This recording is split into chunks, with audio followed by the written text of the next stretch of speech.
Buenas tardes y bienvenidos a otro episodio de Historia Vivida con Daisy Cañón y Daniel Reyes. Daisy, muy buenas tardes.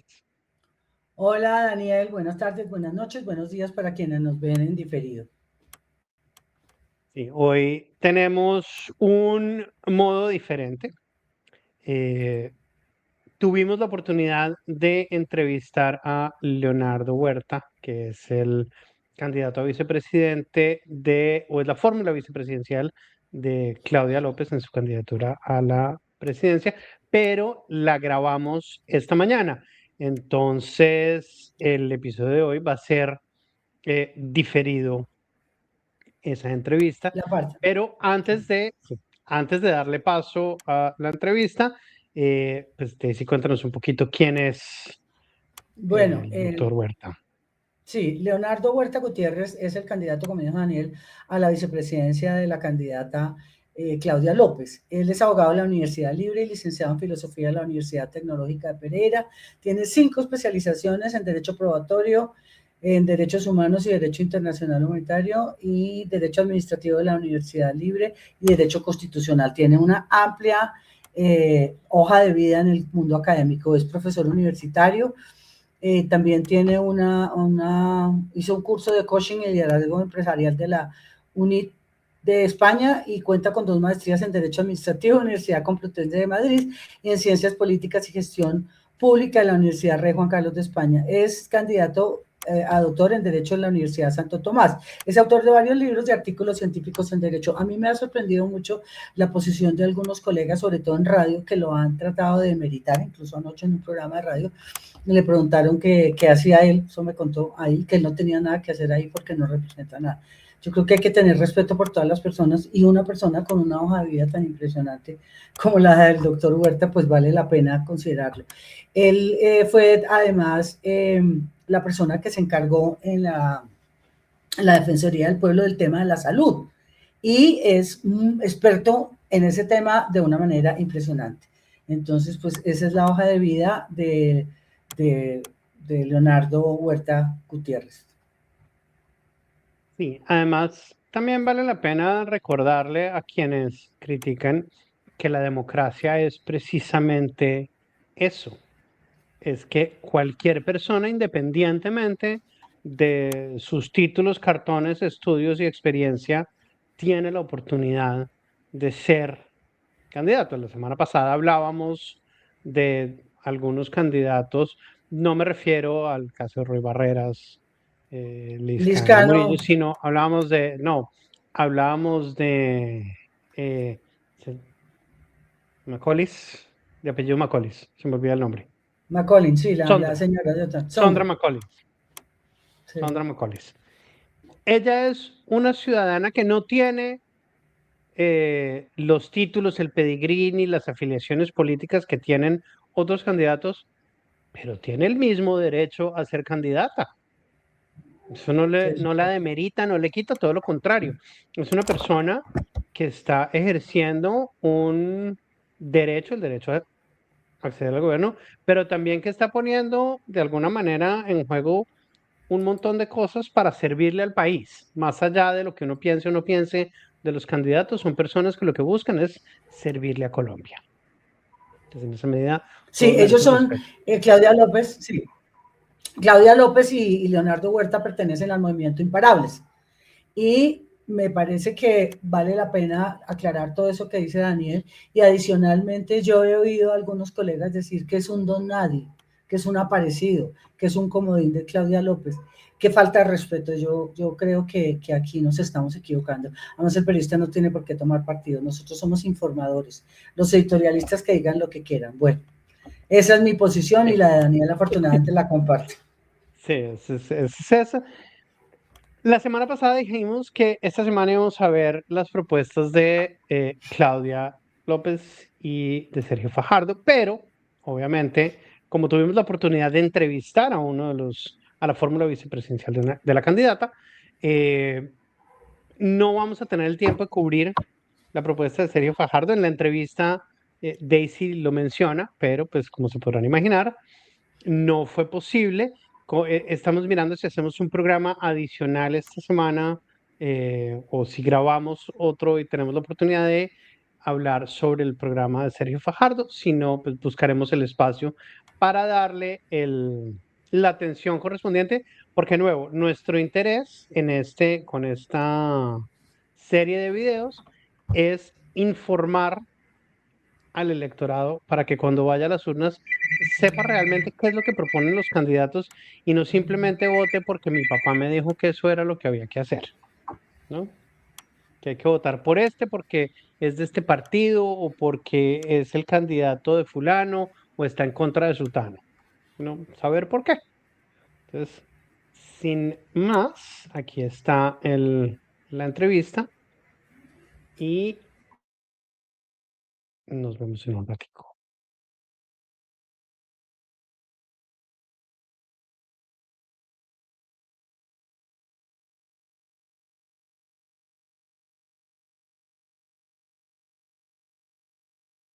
Encontramos con Leonardo Huerta Gutiérrez. Él figura como Leonardo Huerta G. Bienvenido, muchísimas gracias por aceptar esta invitación. Generalmente uno entrevista a los candidatos, pero lo escuché en unas entrevistas que dieron con la candidata y me sorprendió muchísimo la posición y la facilidad que tiene por hablar. Muchísimas gracias y bienvenido. No, gracias Daisy por este espacio tan maravilloso, tan bello y por permitirme llegar a tantas personas, que ese es el rol también de ustedes, quienes tienen medios de comunicación, podcasts alternativos, digitales, que nos permitan llegar a la gente, porque los medios tradicionales, la verdad, de una manera sistemática nos quieren invisibilizar y eso no le hace bien a la democracia. Sí, a mí me ha sorprendido, y lo decía ayer hablando con su jefe de prensa y con el jefe de prensa de Claudia, porque inicialmente íbamos a hacer la entrevista con ella y a mí me pareció que era interesante entrevistarla a usted. Yo he entrevistado a Claudia en muchas oportunidades, pero porque he visto cómo, lo que usted dice, los invisibilizan y los ningunean. Entonces este señor a mí me sorprendió y yo por respeto como periodista, uno siempre tiene que respetar a todas las personas, no importa el nivel social, académico o económico que tenga una persona, hay que aceptarla como es. Pero me sorprendió mucho su posición. Vamos a arrancar con algo que me parece que vale la pena mirar, es cómo podría Claudia López y usted como vicepresidente enfrentar las 4 crisis. Hay muchísimas crisis que van a heredar, pero digamos que entre los 4 aspectos que todo el mundo coincide está la crisis de seguridad, la crisis fiscal, la crisis de salud y la crisis energética, que a pesar de que no se ha dicho nada de eso, se sabe, y lo hicimos un programa con Juan Camilo Restrepo, se nos viene un apagón, como en la época del presidente Gaviria. Yo era la secretaria de prensa del presidente y fue el año, como dijo la reina Isabel, años horribles. Fue un año espantoso. Sí, es verdad. A mí me da risa cuando dicen que la peor imagen que ha tenido un presidente es fulano. Digo, no, Gaviria. En el apagón tuvo 13 puntos. 13 puntos de favorabilidad. Entonces, cuénteme un poco, a grandes rasgos, qué plantea la candidata y qué plantea usted como asesor, porque me imagino y lo vi mucho de asesor de ella para salir de estos problemas. A mí me tocó la infancia en ese proceso del racismo. Sí. Bueno, arranquemos. ¿Con cuál crisis empezamos? Bueno, arranquemos con la crisis fiscal, que es la que está como más al orden del día, ¿o no? Sí, pues aquí ha habido crisis fiscal desde que yo me conozco. Y el problema es que los gobiernos siempre quieren resolver las crisis fiscales, los déficits, la falta de recursos con más reformas tributarias. Aquí cada gobierno tenía su propia reforma tributaria. De un tiempo para acá, cada gobierno tiene 2 y hasta 3 reformas tributarias y la gente no aguanta un impuesto más. Es que incluso uno de los aspectos que hacen que haya menos recaudo es justamente esos impuestos confiscatorios que existen en Colombia. Y también lo hemos dicho, el sistema tributario tan complejo que hay en Colombia. Aquí hay unos IVAs diferenciales, aquí hay un hipoconsumo que es como un IVA, pero no se puede compensar con los IVAs que se han pagado. Aquí a uno le llega una comunicación y una resolución de la DIAN sancionándolo por cómo presentó la declaración de renta hace 5 años, con todas las multas, los intereses y esa complejidad en el sistema tributario, es en gran medida también lo que dificulta que la gente que quiere tributar y pagar de una manera adecuada a la norma no lo pueda hacer. Entonces, siempre una reforma tributaria, un impuesto nuevo. Aquí yo creo que lo que están es tratando de explorar la creatividad. ¿Qué otro hecho generador podemos grabar? Y son como mirando para todo lado a ver qué se puede grabar y con qué impuesto que sea más lesivo para las personas. Entonces, lo que Claudia le explica a la gente para que sepamos qué es una crisis fiscal, es cuando usted se gana 3 millones de pesos de sueldo y se gasta 7 millones mensuales. Entonces usted con un sueldo de 3 millones se va de crucero, se va de paseo para Cartagena, almuerza siempre por fuera, paga todas las plataformas para las series, pide muchos domicilios y al final cuando los 3 millones no le alcanzan, pues empieza a rayar la tarjeta de crédito y para pagar la tarjeta de crédito hace un avance y para pagar ese avance saca un sobregiro y para pagar el sobregiro hace un crédito rotativo y cuando ya está bloqueado en el banco, pues se va el gota a gota de la esquina para que lo ayude a salir de esa crisis. Cuando uno gasta más de lo que se está ganando, se genera una crisis fiscal. Entonces aquí lo que tenemos que mirar son las finanzas del Estado, pero de una manera integral.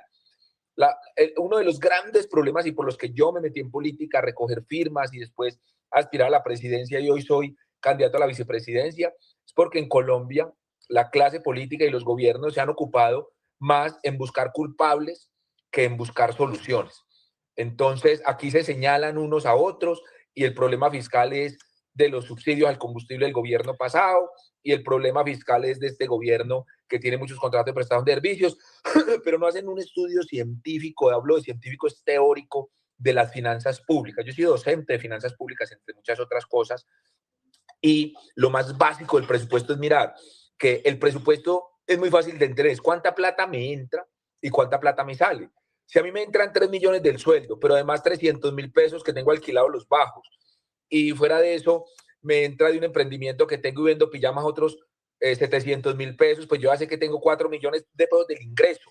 Y ese ingreso, ¿cómo me lo gasto? ¿Cómo hago para que poder vivir con 3.500.000 y poder ahorrar 500.000 pesos mensuales para nuevas inversiones? Aquí el ingreso tiene 3 componentes. El ingreso tributario, que son los impuestos que pagamos todas las personas jurídicas y naturales.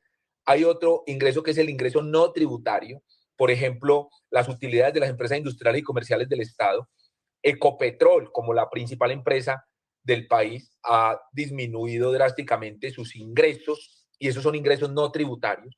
Y los recursos de capital. En los recursos de capital tenemos lo que recibe por deuda, lo que recibe por rendimientos financieros. Ese es el ingreso del país, no es solo el tributario. Aquí el enfoque es como si la única forma de recibir ingresos por parte del Estado fueran los impuestos. Entonces, ¿qué otro ¿Pero impuesto?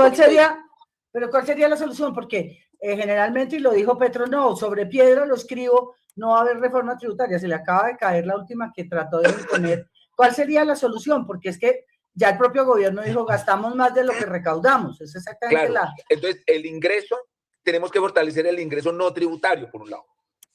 El ingreso no tributario. Y el ingreso no tributario es, por ejemplo, aumentar las exploraciones y las explotaciones de Ecopetrol para que haya un ingreso de las empresas industriales y comerciales del Estado. Satena, las otras empresas industriales y comerciales del Estado. Y tiene que haber un crecimiento económico. Cuando hay una mayor productividad en la economía se expande, la economía crece y la torta crece y al crecer la torta, pues el pedazo de la torta que tiene que pagar cada empresario es más pequeño, pero que lo que recibe el Estado es más grande. Entonces nosotros tenemos que primero volver a Colombia competitivo para que crezca la economía del país al menos en 4 puntos, sí. Pero además nosotros tenemos que empezar a recibir ingresos no tributarios y los ingresos no tributarios no es cerrando las llaves del petróleo, del gas y del carbón sin una transición, sin un tránsito, justo en el momento de mayor bonanza petrolera en materia de precios a nivel internacional, por la guerra y por las tensiones que hay en Irán y en Oriente, pues el barril está a precios históricos, a $100 y por encima de $100 el barril. Hoy si tuviéramos petróleo, pues no necesitaríamos más impuestos. Con esa plata tendríamos cómo sostener al Estado. Pero también hay que mirar el egreso, que tiene 3 componentes. Por un lado, el gasto, por el otro la inversión y por otro el servicio a la deuda. Aquí los gobiernos, para hacer politiquería, para hacer electoral, para utilizar los contratos de prestación de servicios con fines electorales, han aumentado mucho el egreso del gasto. El gasto es el funcionamiento del Estado. Los servicios públicos, los arrendamientos, los viáticos, los salarios, las prestaciones de servicio. Y aquí lo que tiene que hacer el Estado es reducir ese egreso del gasto, pero sin afectar el segundo componente, que es el de la inversión social, cómo le llevo yo bienes y servicios para garantizar los derechos de las personas. Y el tercero es el servicio a la deuda, que Colombia, por la forma como ha manejado sin disciplina fiscal y por todos estos escándalos que ha tenido en Ecopetrol y en las empresas principales que generan los ingresos, esa deuda cada vez es más cara. Las tasas de interés cada vez son más caras. Cuando usted pide un crédito a un banco, a usted le hacen un análisis de data crédito, le hacen un análisis de sus ingresos y de acuerdo a su perfil le prestan a una menor tasa o a una mayor tasa, porque la tasa también cuantifica el riesgo de ese dinero. Entonces, si es más riesgoso que Colombia de pronto no pague, pues le subo la tasa de interés porque le estoy cobrando ese riesgo al país. Entonces, acá tenemos que reducir la tasa y eso va con aumentar la confianza. Tenemos que mantener el gasto de inversión y reducir el gasto de funcionamiento. Y en materia de ingreso, tenemos que hacer una reforma tributaria, sí, pero para reducir los impuestos y para, sobre todo, simplificar el sistema tributario para que la gente declare más fácil y pague más fácil. Y sí, eso suena muy bien. Los ingresos no tributarios, como por ejemplo con Ecopetrol. Bueno, eso suena muy bien en los impuestos, pero yo lo veo difícil. Daniel Reyes, que es también nuestro colaborador y productor, acaba de ingresar. Daniel, buenas días, tardes, noches, depende de la hora que nos vean. Estamos con Leonardo Huerta, tú sabías, el candidato a vicepresidente de Claudia López. Y yo le preguntaba sobre cómo enfrentar las, digamos, 4 crisis más graves, que son la fiscal, el déficit fiscal, seguridad, la crisis de la salud y energética. Entonces, para si quieres hacerle alguna pregunta, y le voy a pedir al doctor Huertas que si lo hace más sucinto. Vale. Es no que el tema de la finanza sí me parece importante explicarle a la gente. Sí, no, y así lo dejamos. Porque muy técnicamente también, y también pues la tara que tengo de profesor que me hace extenderme un poco para hacer un sacrificio didáctico y pedagógico. Sí. Buenos días o buenas tardes o buenas noches, como dice doctor Huerta, un placer tenerlo Daniel, con nosotros gracias. Y poderme conectar.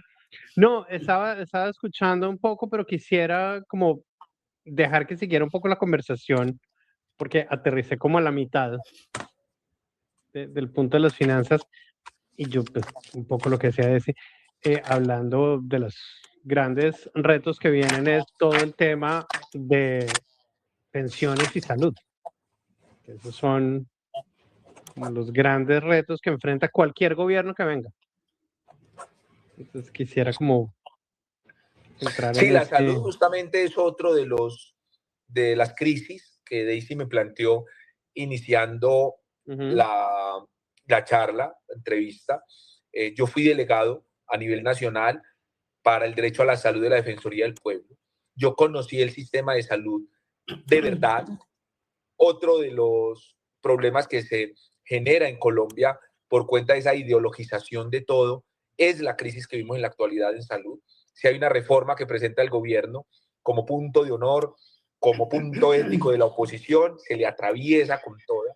Si la oposición hace cualquier propuesta para ajustar esa reforma, pues como punto de honor se le atraviesa el gobierno. Aquí manejamos todo buscando culpables. Por eso nosotros le pusimos a la consulta de nosotros la consulta de las soluciones. Entonces aquí dicen, el problema es la salud es que la gente se muera, porque hoy tenía una quimioterapia a las 9 de la mañana y no se la hicieron. Y no se la hicieron por culpa del chuchuchú o por culpa de la crisis explícita de la que habló la ministra. Entonces le echan la culpa a fulano.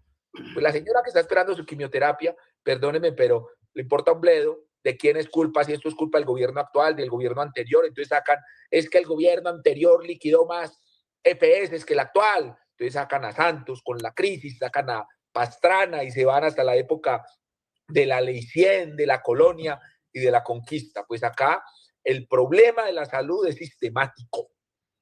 el problema de la salud es estructural. Yo recorrí Colombia y estuve en el hospital más al norte de Colombia, que es el Hospital Regional de Providencia, y en el más al sur, que es el de Puerto Nariño, Amazonas.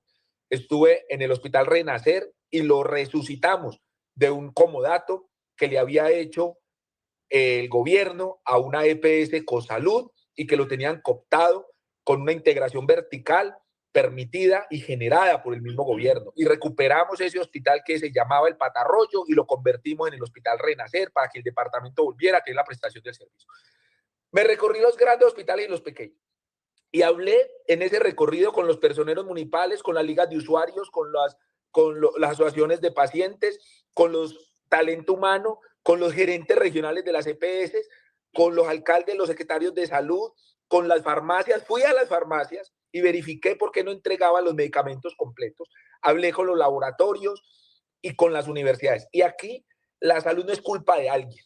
Aquí se quiere culpar a alguien y creemos que con cambiar el eslabón, si nosotros vemos la salud como un sistema, lo vemos como una cadena de 10 eslabones, no de uno solo. Y el problema es que los 10 eslabones quieren sacar ventaja del sistema todos. Todo el que tiene que ver con el sistema de salud quiere sacar ventaja del sistema y ese es el principal problema. Que en Colombia, para el presupuesto del año 2026, hay 101 billones de pesos para la UPC. Y claro, las EPS siempre van a decir que la UPC no es suficiente. No alcanza, sí. Siempre van a decir, porque la prestación es infinita y los recursos son limitados. 101 billones, la verdad, con esa indisciplina fiscal, no sabemos ni de cuánto es el presupuesto de este año, porque hay un presupuesto de 546 millones, pero estaba desfinanciado como en 20, sacaron un decreto que declaró inexequible esta semana, entonces uno ni sabe cuánto es el presupuesto de este país. Pero con esos 101 billones, que es de la UPC, o sea, del plan básico de salud, la póliza de seguros que nos cubre el plan básico, y fuera de eso hay otro 8 billones que se llama presupuestos máximos, que es con el que se financia lo que no está en el plan básico, enfermedades huérfanas, crónicas, y fuera de eso hay 20 billones de pesos del Sistema General de Participaciones que se le traslada a los municipios y departamentos con el propósito de la salud. Entonces son 128 billones, más de la quinta parte del presupuesto de Colombia está en la salud. Y la gente se muere porque no le entregan una pasta de 3.000 pesos para la atención alta. Entonces aquí el problema no es de recursos, recursos hay, y hay más que en cualquier país del mundo. Aquí uno ve otros modelos que son contrarios, diferentes, el otro extremo, como en Estados Unidos, donde cada quien se paga su salud. Y Obama quiso financiar un pedacito de la póliza de seguros básica que se llamaba la Obamacare, y por eso perdió el Partido Demócrata, porque la gente de Estados Unidos decía, ¿y por qué le vamos a pagar a un vago que no trabaja su póliza de seguros?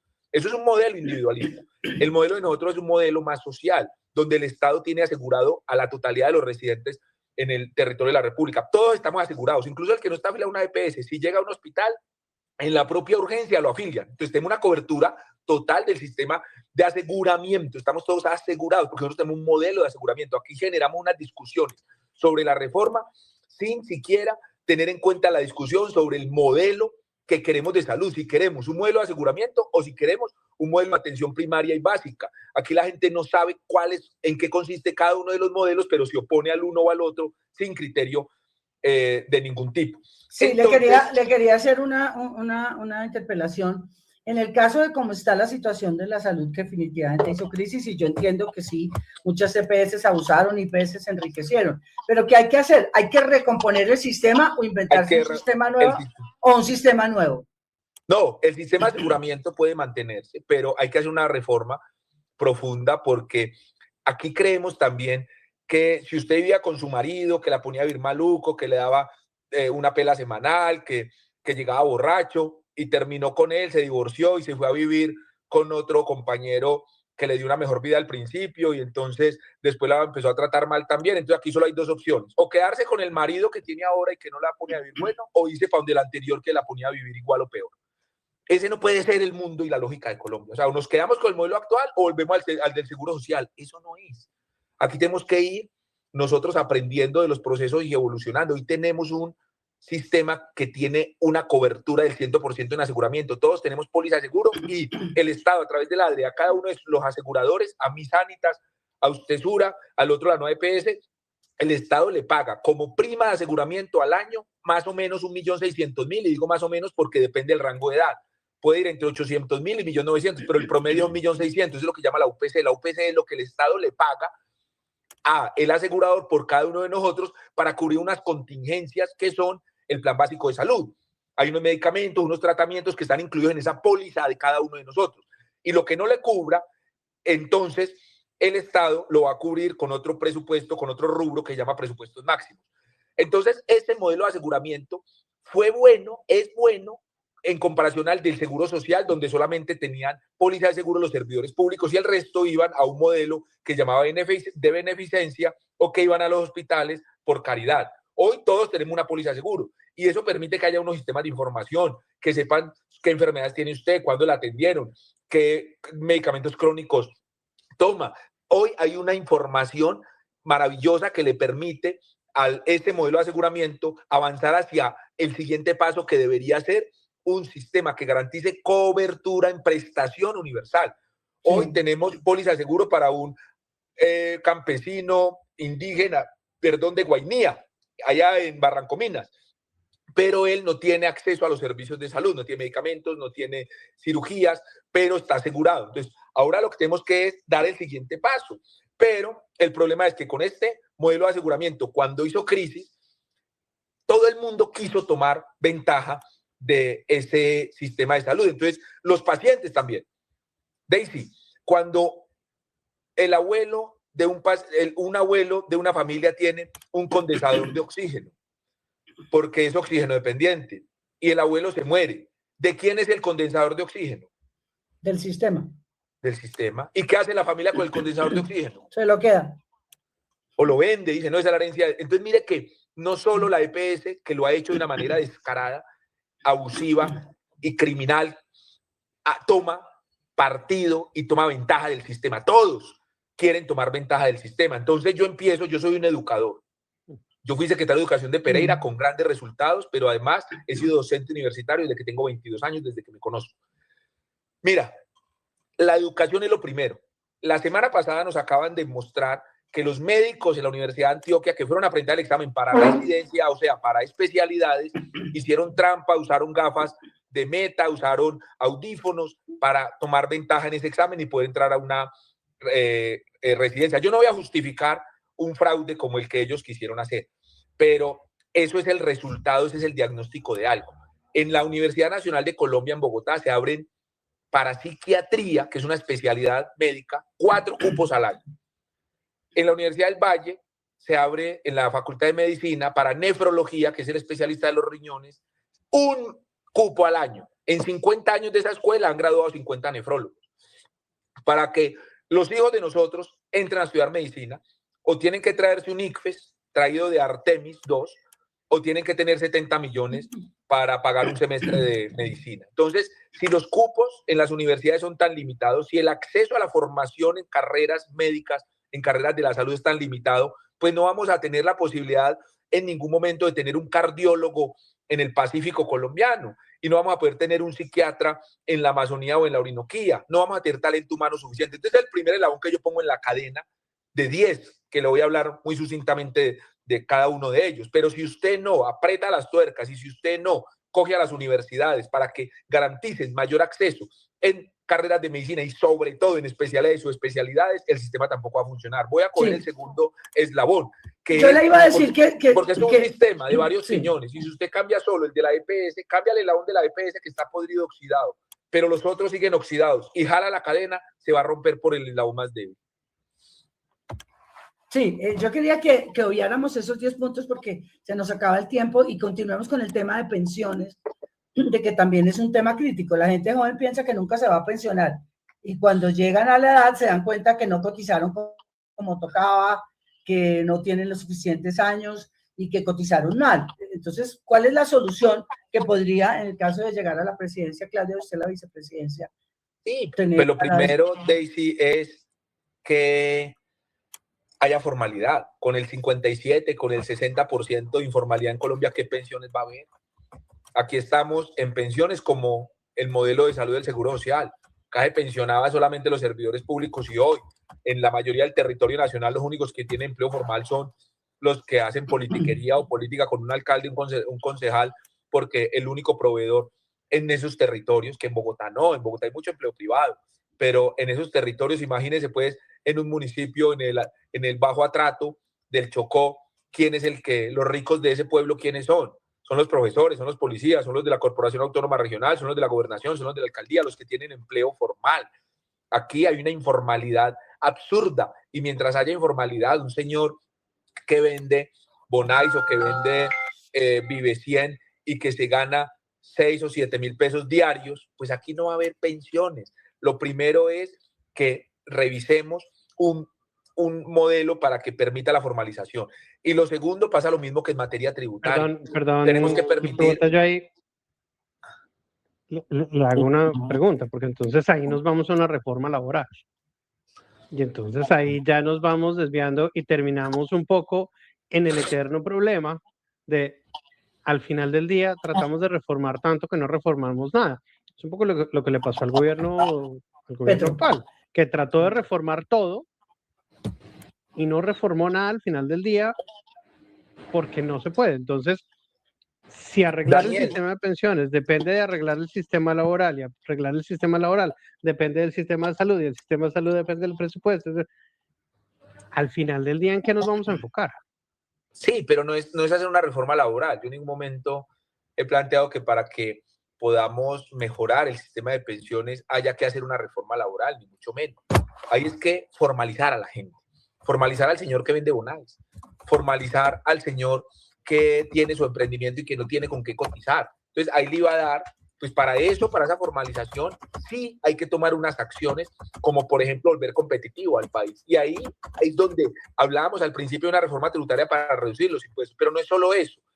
En materia de sistema de pensiones, porque si vemos acá cómo vamos a formalizar el empleo con energía barata, que vamos al tema de la energía ahora, pero en materia de pensiones, les decía, también tenemos que hacer, como en el sistema tributario, simplificar y reducir el sistema de pensiones, sincerar el sistema de pensiones, que se le permita a la gente cotizar por lo devengado de manera real.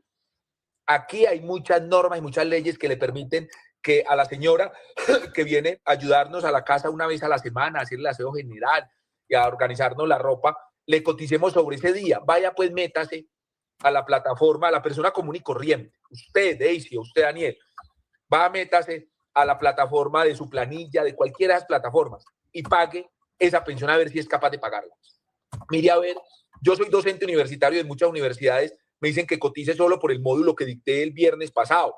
Va, pues, pague el 40% de lo que me va a pagar de honorario la universidad y cotice solo 2 días a ver si usted es capaz de pagarlo. Entonces, aquí hay que fomentar un ahorro desde la primera infancia que le permita a las personas, primero, tener una conciencia del ahorro y segundo, tener un capital que le permita pensionarse. Nosotros hemos propuesto que si las personas cuando tienen un hijo empiezan a ahorrar, así sea 2, 3, 4 mil pesos para ese hijo, y si los municipios se comprometen a ayudar en ese ahorro, que sea un ahorro para la vejez de ese niño que acaba de nacer, que la nación también permita esa misma cantidad de ahorro y que las personas empiecen a tener como la base de lo que puede ser una pensión. Segundo, reducir la complejidad de la forma como se cotiza y permitir que uno cotice sobre lo que realmente ha devengado, o sea, 5 o 10 mil pesos diarios que le permitan cotizar sobre eso. Pero para industrializar a Colombia no es necesario tener una reforma laboral, ni mucho menos. Lo que hay que tener es energía barata. En Colombia hemos tenido picos en época de verano. La mayoría de nuestra energía es hidroeléctrica, depende de los ríos. En época de verano hemos tenido kilovatio hora a 1.500 pesos. Pero ahí ya nos estamos yendo, doctor Huerta, sí, en una tangente, porque el problema de pensiones, para devolvernos un poquito, el problema de pensiones es que tenemos un cambio en la pirámide poblacional. Tenemos cada vez las personas se están pensionando y viviendo más años. Y no es un problema solo de Colombia, es un problema del mundo. Todas las sociedades, de todas las sociedades en vías de desarrollo y avanzadas. Y tenemos más viejos que personas en edad laboral, tenemos empleos informales y tenemos contribuciones bajas. Entonces ahí irnos a pensar, y es un poco como, bueno, ¿cuál es concretamente? ¿Qué se puede hacer? Sí, pero mire que eso hace que entre en crisis el modelo de prima media con prestación definida. no el modelo de ahorro individual. Y para explicarle a la gente, en el de prima media, uno se pensiona con el promedio de los últimos 10 años de salario y la gente que está trabajando hoy le paga con sus aportes la pensión al que ya trabajó. Es como que con los aportes míos le estoy pagando a los que ya están pensionados.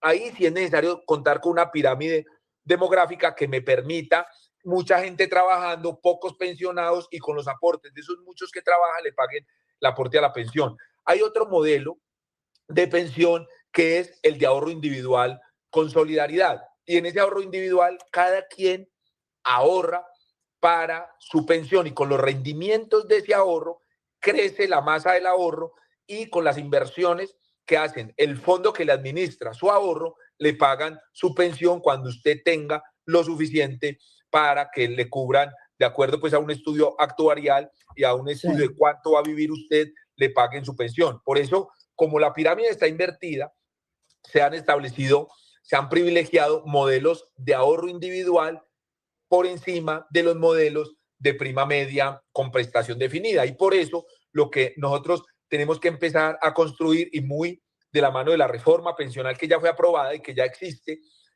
donde hay unos pilares y hay unos componentes en los que cada quien tiene obligatoriamente una prima media con prestación definida, que ahora está hasta en 2 salarios mínimos, creo que es, y en esas de lo que le van a reconocer a todas las personas como mínimo en su pensión, y el resto de su pensión, el adicional, va a ser de acuerdo al ahorro. Entonces, nosotros sí tenemos que empezar a generar la cultura del ahorro para que usted desde muy niño, desde muy joven, ahorre para su pensión, para su vejez, para esa contingencia, y que esa contingencia de la vejez, cuando usted no tenga la capacidad de trabajar, no la tenga que cubrir el Estado como hoy la tiene que cubrir, generándole una renta a los adultos mayores que nunca tuvieron ni la posibilidad de un ahorro, ni la posibilidad de una cotización en el sistema de prima media, porque se dedicaron a trabajar el campo y eran informales. Entonces, mire que nosotros hoy tenemos que ajustar el sistema de pensión, pero el solo sistema de pensión, cuando más del 60% de las personas no cotizan y cuando la mayoría de las personas que cotizaron están expidiendo la devolución de sus saldos porque no les alcanzaron los requisitos, pero la discusión aquí central es: ¿usted va a subir la de pensión? ¿Usted va a reducir el monto de la pensión? Nosotros lo que tenemos que hacer es reducir la informalidad para que más gente cotice, permitir que la bolsa con la que se pagan las pensiones de manera individual o colectiva crezca, para que la gente pueda cotizar y para que la gente desde la primera infancia pueda tener un ahorro que le garantice una vejez digna. Sí, una cosa que es indudable y notoria es que el doctor Huerta es profesor y no para. Yo no sé cómo sería ser su alumna, porque yo estaría todo el día preguntando. 12 horas de clase, de 7 sí, de la claro, mañana yo a 7 sé. de la noche. Yo he sido profesora también y dicen que cómo hago para no cansarme. Daniel, miremos el tema con el doctor Huerta. Lo más sucinto, se nos acaba el tiempo. ¿Seguridad o no, Dani? Sí, tenemos, digamos, el planteamiento de la candidata es que seguridad sin impunidad, asegurando que el atraco, la extorsión y la corrupción no queden impunes y tengan penas reales en cárceles sin beneficios políticos, fortaleciendo la fuerza pública y el control territorial. Eso en la práctica, o sea, eso suena muy bien, pero en la práctica eso cómo se vuelve operativo.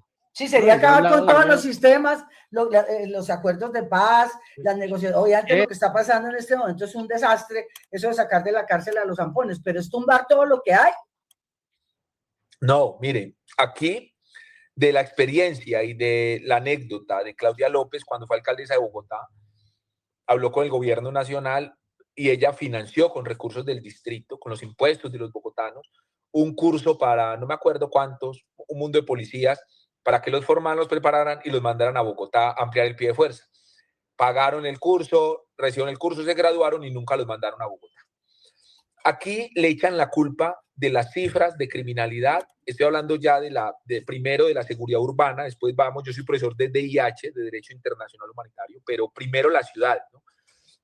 Le echan la culpa al alcalde, mucho homicidio, mucho atraco, no sé qué, y el alcalde no tiene herramientas porque el alcalde no gobierna su territorio, el alcalde no tiene policías, policiales, unidades de policía. Aquí dicen que el alcalde es el jefe de la policía. No, el alcalde es el jefe de la función de policía administrativa, que es distinto, de la función de policía. No sí, ella hablaba ayer en las entrevistas de policía local, de que todas las alcaldías tengan su propia la policía, Eso es pero es que la policía no tiene suficiente pie de fuerza, hombres o mujeres en sus filas para que eso sea realidad. No, es que la idea es crear otras policías para que las ciudades grandes inicialmente, y mirar cómo funciona aquí para avanzar después a los pueblos más pequeños, pero que las ciudades grandes puedan tener su propia policía. El artículo 313 de la Constitución establece las funciones de los consejos. Y creo que el numeral segundo dice que es definir la estructura de su municipio o su distrito. Entonces, el Consejo Municipal de Bogotá, de Medellín, de pronto de Pereira, decide crear la Policía Municipal de Medellín o Distrital de Medellín. Y esa policía es de la nómina del alcalde, la paga con los recursos del alcalde. Esa policía local es distinta a la Policía Nacional, es complementaria a la Policía Nacional, trabaja de la mano de la Policía Nacional, tiene unas funciones específicas, pero es un cuerpo que le hace caso al alcalde, que si hay una invasión, para ir a sacar a los de la invasión, no tenga el alcalde que llamar al ministro de Defensa o al sargento, mi intendente, ayúdeme con el apoyo. Ah, no, lo que diga mi mayor, porque aquí hay una policía nacional. Entonces, lo que siempre hemos creído históricamente en Colombia es que tener unas policías municipales y de pronto policías departamentales es incompatible con la Policía Nacional. Nosotros con Claudia lo que creemos es que las policías municipales, distritales inicialmente, son complementarias de la Policía Nacional. Que pueda usted salir a la calle, Daisy, y se encuentre un policía de Cali, está en Cali, policía distrital de Cali, se encuentra una unidad de policía, un agente en la esquina, voltea y se encuentra a dos policías del Valle y voltea y se encuentra a la Policía Nacional. Aquí serían unas condiciones. Primero, que esos policías tienen que hacer un curso en una academia nacional de policía para tener una doctrina de policía ajustada a las necesidades. Segundo, de carrera administrativa, para que no el alcalde que llegue cada 4 años va cambiando la policía y tenga policías de llavero. Y tercero, trabajaría de la mano y de manera complementaria con la Policía Nacional. Pero el solo pie de fuerza no genera la seguridad suficiente, porque lo que vemos es que a un raponero que roba menos de una mínima cuantía, lo sacan sin ni siquiera hacerle un juicio.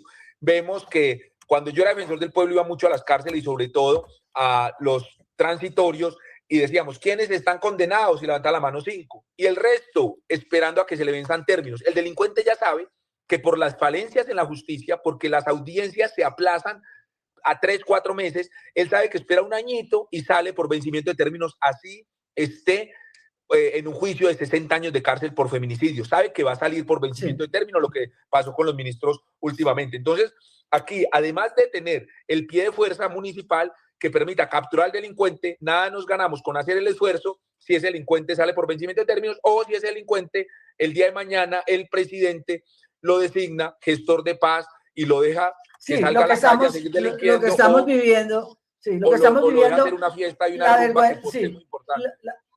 La vergüenza de lo que pasó con el exministro Bonilla. Bueno, doctor Huerta, entonces, se nos acabó el tiempo. Los otros dos componentes fuera de la policía distrital serían que promover una reforma en materia penal que reduzca las penas pero que las haga efectivas.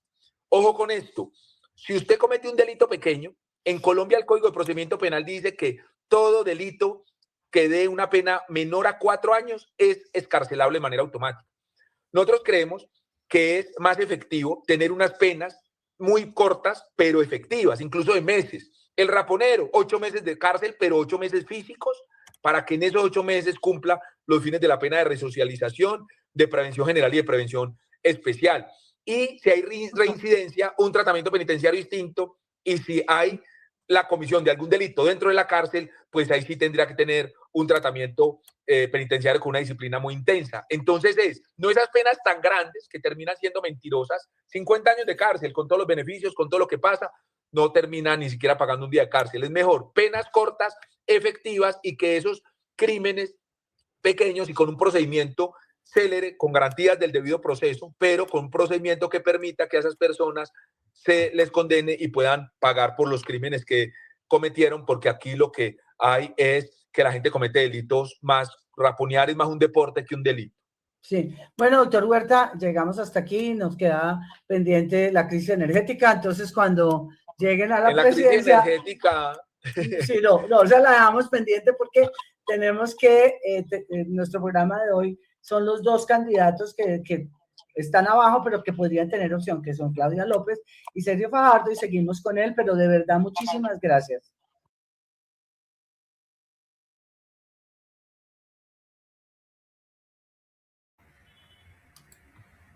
Bueno, esa fue nuestra entrevista con el doctor Leonardo Huerta. Como les dije antes de transmitir la entrevista, al final anunciamos que íbamos a seguir con Sergio Fajardo, pero No como siempre, pues alcanzamos. ya... Sí, no alcanzamos a hacerlo de manera justa con las propuestas del candidato Fajardo. Entonces, pues tenemos que buscar otro espacio para que tenga una exposición similar. Ahora, yo sí quisiera preguntarte, si tú que después de oír directamente de la fórmula vicepresidencial de Claudia, ¿qué opinas de su programa? ¿Cómo lo ves en términos generales? Me parece interesante, obviamente todos tienen saludos a la bandera, eso es típico de las campañas, de las cosas que son prácticamente impracticables, pero me parece que él es muy sensato, tiene una clara visión de ciertos temas en lo fiscal y la parte de salud. Me parece que él sería un gran ministro de salud y el tema de las EPS es que lo conoce bien, pero me parece que es interesante que están centrados y cuando uno escucha a la candidata también, yo los he escuchado a todos en los programas, en las entrevistas, algunos me parecen terriblemente gaseosos, otros más concretos, pero este vicepresidente y la misma Claudia además se entienden muy bien y trabajan en, digamos, en llave. No sé qué tanto Paloma Valencia puede estar alineada con su candidato a la vicepresidencia. Hay una entrevista que les hicieron a los dos, a Oviedo y a Paloma Paloma. y a Andrés, Juan Oviedo. Daniel, Juan Daniel. que es muy interesante de oír, porque ellos lo que plantean precisamente en esta entrevista es que ellos gobernarían desde el encuentro de la diferencia y no desde los iguales. Entonces, ese es un planteamiento bien interesante para el país, pero del cual hablaremos cuando sea el momento de hablar de esos candidatos. De los tres.